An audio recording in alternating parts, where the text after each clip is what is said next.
So మీరు NDA కూటమిలో ఉన్నారు, మళ్ళీ బయటకు వచ్చారు, ఇప్పుడు మళ్ళీ బీజేపీతో జత కట్టారు. అయితే ముస్లిమ్స్ బీజేపీకి దూరంగా ఉంటారు. ఫస్ట్ నుంచి కూడా బీజేపీ అనేది ఒక మతతత్వ పార్టీ అని ఒక ముద్ర పడింది ఆ పార్టీ మీద.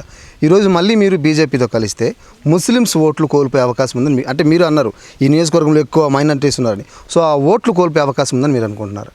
తెలుగుదేశం పార్టీ చంద్రబాబు నాయుడు ఎప్పుడూ మైనారిటీస్కు వ్యతిరేకం కాదు.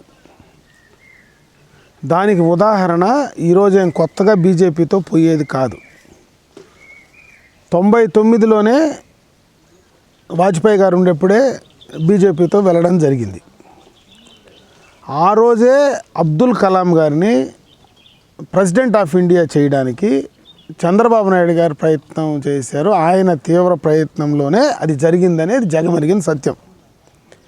ఇంకొక పక్క బీజేపీతో ఎప్పుడు కలిసి ఉన్నా ఎక్కడ కానీ మత ఘర్షణలు లేవు. తెలుగుదేశం ప్రభుత్వం అధికారంలో ఉండేటప్పుడు మత ఘర్షణలు లేవు. కాంగ్రెస్ పార్టీ ప్రభుత్వంలో ఉండేటప్పుడు మత ఘర్షణలు జరిగాయి.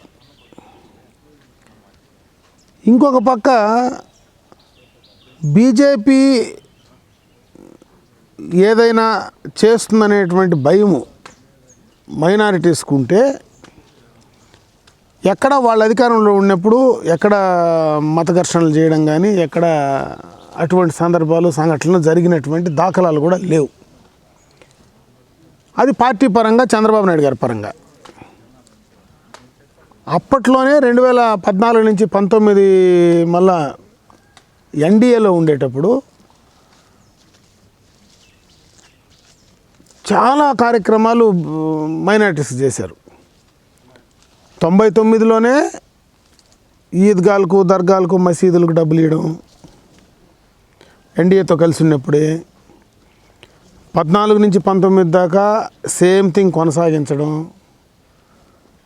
వాళ్లకు దుల్హన్ పథకం పెళ్లి చేసుకుంటే ఇవ్వడం, రంజాన్ తోఫాలు ఇవ్వడం, పండగలను గౌరవించడం, పిల్లోళ్ళ చదువులకు స్కాలర్షిప్లు ఇవ్వడం, విదేశీ విద్య పోవాలంటే వాళ్ళు చదివించడానికి బయటకు పంపించడం, మైనారిటీ కార్పొరేషన్ ద్వారా లోన్లు ఇవ్వడం, వాళ్లకు ఎడ్యుకేషన్ పరంగా ఉపాధి పరంగా సంక్షేమం పరంగా అన్నీ కరెక్ట్గా బ్రహ్మాండంగా ఈ ప్రభుత్వం కంటే కూడా అప్పట్లోనే బ్రహ్మాండంగా జరిగాయనేది అది జగమెరిగిన సత్యం.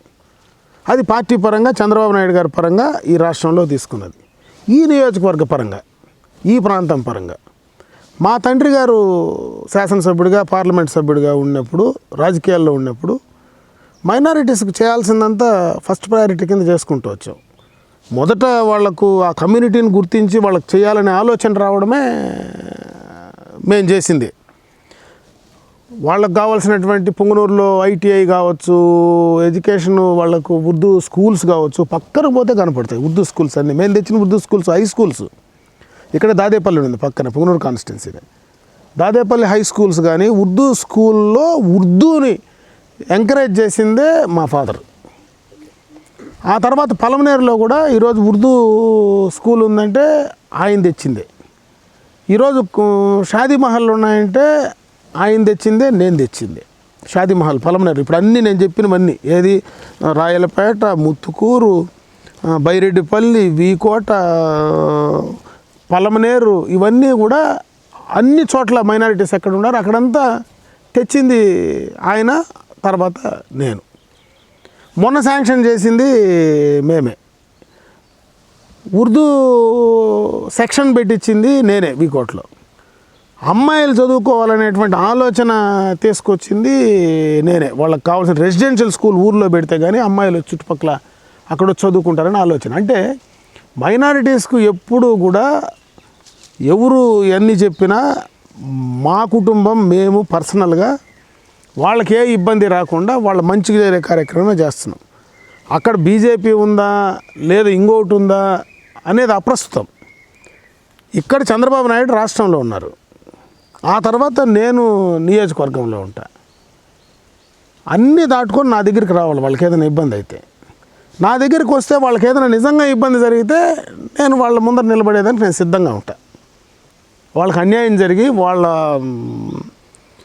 మనస్సాక్షికి కానీ వాళ్ళకి ఎక్కడైనా వాళ్ళ మనోభావాలు కానీ దెబ్బతినే పరిస్థితి కలిగినప్పుడు ఖచ్చితంగా వాళ్ళ మనోభావాలను గౌరవించాల్సినటువంటి పరిస్థితి ఖచ్చితంగా నేను తీసుకొని చేయడంలో ఎక్కడ అనుమానం లేదు. ఇదేదో రాజకీయాల కోసమో రేపు ఎన్నికల కోసమో ఈరోజు జరిగేటువంటి కార్యక్రమం కాదు. నేను చరిత్ర చెప్తున్నా, 30 ఏళ్ళ చరిత్ర చెప్తున్నా. 30 ఏళ్ళ నుంచి ఒకసారి వెనక్కి చూస్తే ఈరోజు మైనారిటీస్కి ఎక్కడ మేము ఉన్నప్పుడు అన్యాయం జరగల, చంద్రబాబు నాయుడు గారు వాజ్పేయితో కలిసినప్పుడు జరగల, చంద్రబాబు నాయుడు మోడీతో కలిసినప్పుడు ఇక్కడ అన్యాయం జరగల. ఈరోజు అన్యాయం జరుగుతుందని ఎందుకు అనుకుంటాం?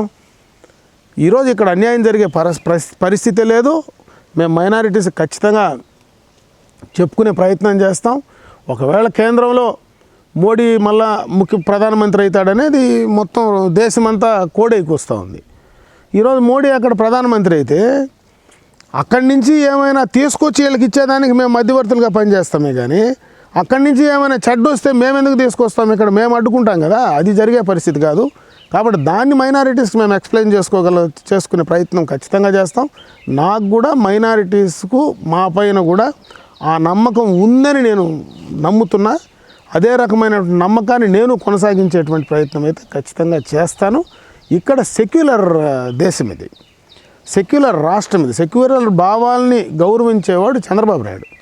ఇక్కడ ప్రత్యేకంగా మేము పర్సనల్గా సెక్యులర్ భావాల పైన గౌరవించేవాళ్ళం. మేము ఇక్కడ సెక్యులర్కి దీనికైనా అన్యాయము నష్టము జరిగితే అన్ని వర్గాలను అన్ని కులాలను, నాట్ ఓన్లీ మైనారిటీస్, అన్ని ఈరోజు Christian minority, BC, SC, ST అందరూ కూడా అందరికీ ఎవ్వరికి ఏమి ఇబ్బంది కలగకుండా చూసుకునే బాధ్యత ఖచ్చితంగా మా పైన ఉంది. మేమందరినీ కూడా కలుపుకొని వెళ్ళేటువంటి వాళ్ళం. కాబట్టి ఆ రకంగా మేము ముందుకెళ్ళే ప్రయత్నం ఖచ్చితంగా చేస్తాం. వాళ్ళని మనం ఒప్పించుకుంటాను. మైనారిటీలను ఖచ్చితంగా మా పైన ఉండేటట్టుగా నేను చేసుకోగలనని నమ్ముతున్నాను.